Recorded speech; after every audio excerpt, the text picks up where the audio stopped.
page 184, le numéro 10. Il y a 3 forces à additionner entre elles. Puis, on va trouver avec ça la force résultante. Et la force résultante va nous aider à savoir s'il y a une accélération ou si ça continue à vitesse constante.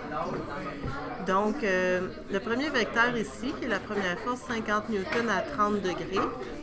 Quand je fais le sin de 30 degrés, j'obtiens la moitié de l'hypoténuse, parce qu'il y a une règle, un raccourci rapide qui dit que le côté opposé à l'angle de 30 degrés est égal à la moitié de l'hypoténuse. Donc, on sait tout de suite que la force en Y est égale à 25 newtons. Ce 25-là, il est vers le haut, donc c'est positif. La force en X, on va la trouver en faisant le cos de 25, le cos de 30 degrés, cos de 30 degrés fois l'hypoténuse, fois 50 newtons. Ça, c'est un fois.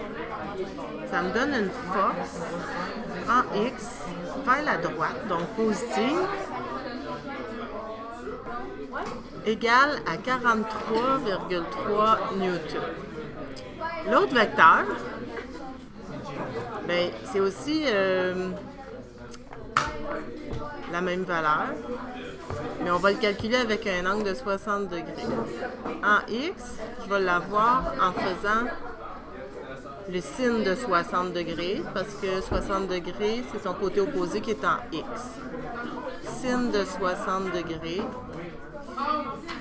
fois 50 newtons. Yep. La force en X est égale à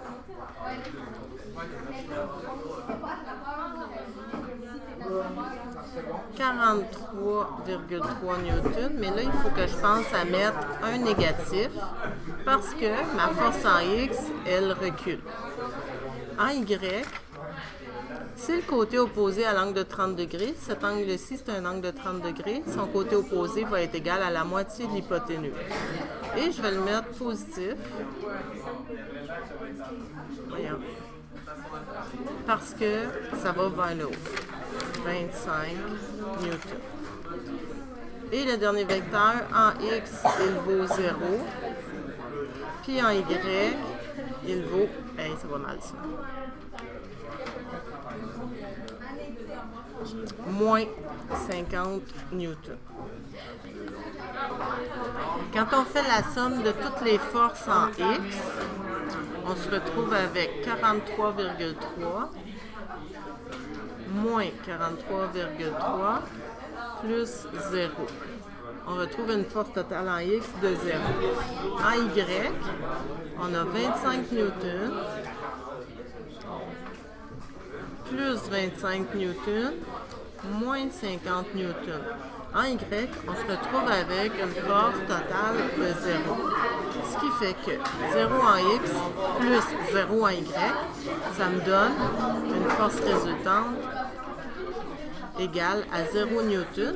S'il n'y a pas de force résultante, l'accélération est égale à 0 mètres seconde carré. Donc, l'objet va rester à vitesse constante.